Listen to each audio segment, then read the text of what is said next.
Hello and welcome to VNA News Daily Bulletin. Coming up next, we have your top stories. President Trần Đại Quang welcomes Lao party and state leader. Vietnam declares free of Zika virus. Regional nations discuss occupational safety performance.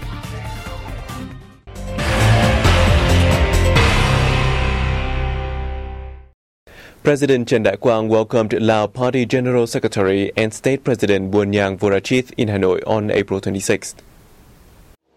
President Quang said the Lao Party and state leaders' visit to Vietnam is an important political event and a vivid manifestation of the Vietnam-Laos special solidarity. He spoke highly of the effective and closely cooperation between the two countries at multilateral forums. He also exchanged Vietnam's viewpoints on the East Sea issue with his Lao guest, asking the country to work closely with Vietnam in the issue. The Lao Party and state leader appreciated the two countries' relations, which have seen strong developments in all sectors in any circumstance. The two leaders also discussed measures to strengthen bilateral ties in the coming time, including the effective implementation of high-ranking agreements and cooperation agreements signed at the 38th meeting of the Vietnam-Laos Intergovernmental Committee. Vietnam and Laos issued a joint statement on the occasion of the Lao Party General Secretary and President Bunyang Volachith's visit to Vietnam from April 25th to 27th. The Lao leader on April 26 visited the Ho Chi Minh National Academy of Politics. Director Nguyễn Xuân Thắng said his academy provides training for about 400 Lao officials each year. After graduating, they have made noted contributions to national construction and development in their homeland, as well as in bilateral relations. The Academy will continue to regard the training of Lao leaders, managers and researchers as its most important political task, he said. The Lao leader thanked the Academy for its assistance in training Lao officials, saying almost all those who received training at the school are now holding important positions in the country. He noted these officials have served as a bridge promoting the traditional friendship and special solidarity. Earlier, Bunyang Volachith paid thorough tribute to President Ho Chi Minh at his mausoleum and lit wreaths at the monument to heroic martyrs in Hanoi. Lao Party General Secretary and State President Bunyang Volachith is paying an official friendship visit to Vietnam from April 25th to 27. Join us to look back on the special relationship between Vietnam and Laos that withstood the test of time. Sharing the Annamite mountain range and a borderline of 2,000 kilometers, Vietnam and Laos established friendly ties a long time ago, and it has been developed and tested throughout history. Today, the pure and concrete relations between the two countries become stronger than ever.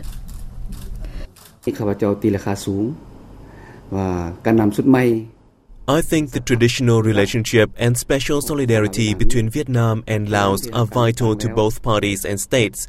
So the Laos-Vietnam and Vietnam-Laos Friendship Associations should educate younger generations about these ties.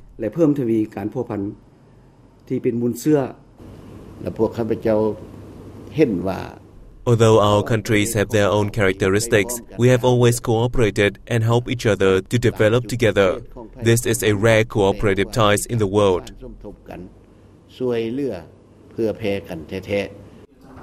In recent years, Vietnam-Laos relations have been continuously strengthened in all fields. The two sides have regularly exchanged high-level delegations and boosted their cooperation in defense, security, and foreign affairs. Vietnam and Laos have also actively expanded economic trade and investment ties and take full advantage of the cooperation agreement, the new bilateral trade agreement, the cross-border trade agreement, and implement the one-stop-shop mechanism at the Lao Bao and Savannah International Border Gate.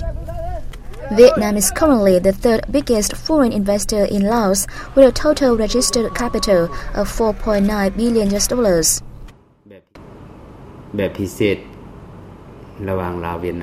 In the last 5 years, cooperative ties between Laos and Vietnam have seen great strides. More and more Vietnamese investors are coming to Laos, while two-way trade is growing sharply. I'm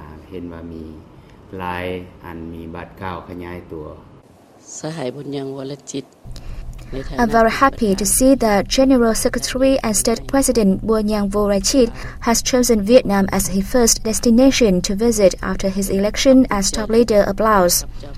This proves that Laos always treasures and prioritizes its relations with Vietnam.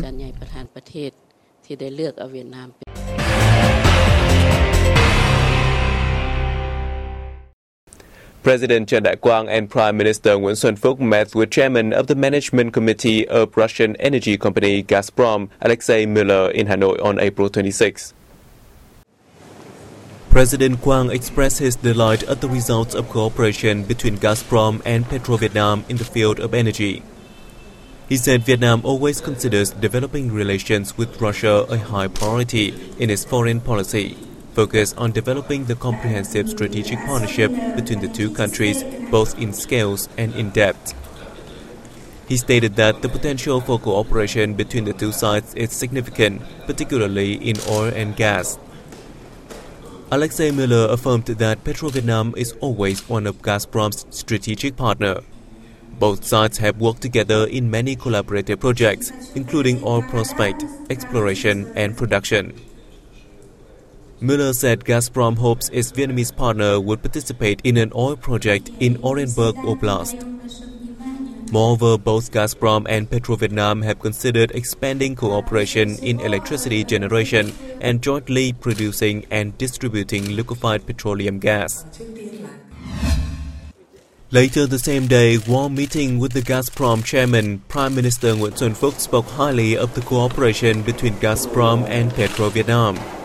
He said energy cooperation is one of the main pillars in the comprehensive strategic partnership between Vietnam and Russia.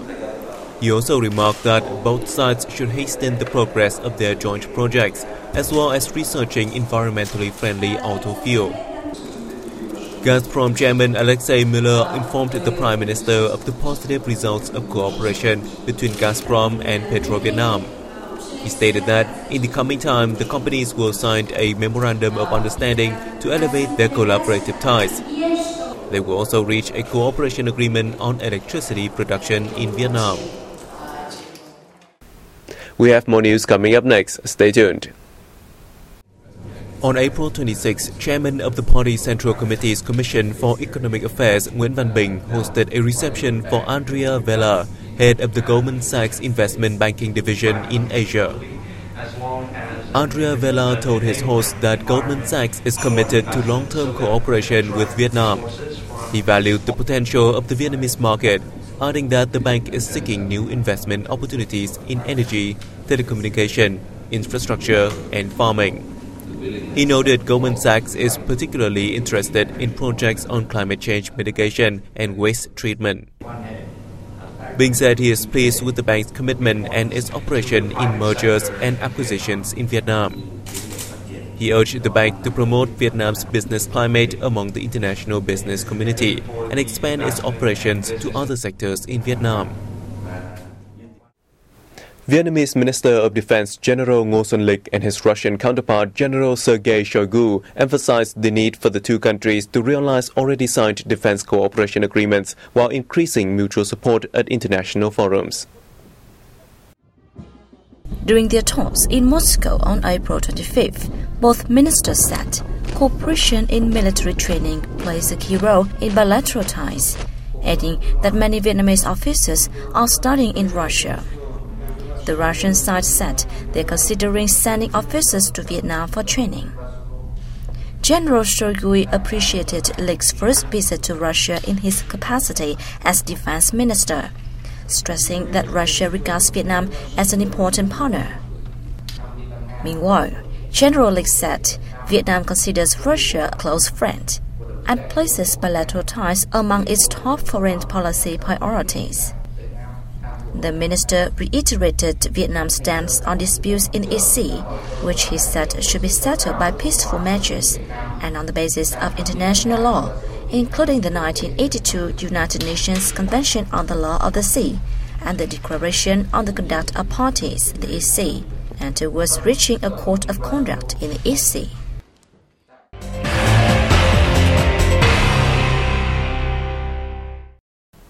The Department of Preventive Medicine under the Ministry of Health said on April 26 that Vietnam is currently free of Zika virus cases, but preventive measures are ongoing to prevent possible outbreaks in the future.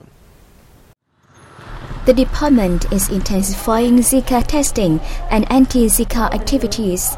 It will also update information on the disease and publish recommendations on the department's website and media outlets. The Zika outbreak at the communal level in the central province of Khánh Hòa ended on April 20th, while Ho Chi Minh City's administration also declared the end of its Zika outbreak at the same level 2 days later. A 64-year-old woman residing in Phước Hòa Wood of Nha Trang City, Khánh Hòa Province, contracted the virus through mosquito bites and began to show signs of fever on March 26. The Zika patient in Ho Chi Minh City resided in Thạch Mỹ Lợi Wood in District 2. The pregnant woman, 33, was hospitalized on March 29. According to Health Ministry regulations, a Zika outbreak is declared over when there are no further cases within 24 days of the last patient started showing Zika symptoms. The 17th annual meeting of ASEAN Occupational Safety and Health Network Coordinating Board opened in the central city of Da Nang on April 26 with the participation of representatives from 10 ASEAN member states and international organizations. Participants discussed coordination-related issues, reviewed occupational safety and health activities in member countries, and deliberated cooperation plans.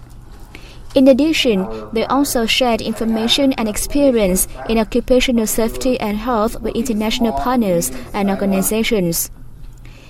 An action plan for the 2016-2020 is scheduled to be approved within the meeting, which aims to improve regional standards for labor safety and health, contributing to ASEAN's greater international integration. On this occasion, outstanding enterprises from the regional nations with excellent performance in occupational safety and health will be awarded. The meeting runs until April 28. National flag carrier Vietnam Airlines earned estimated revenue of more than 19 trillion Vietnam dong, equivalent to $851.3 million in the first quarter of this year, representing a year-on-year increase of 13.3%. The pre-tax consolidated profit is more than 1 trillion Vietnam dong, rising 32.5% compared with the same period last year.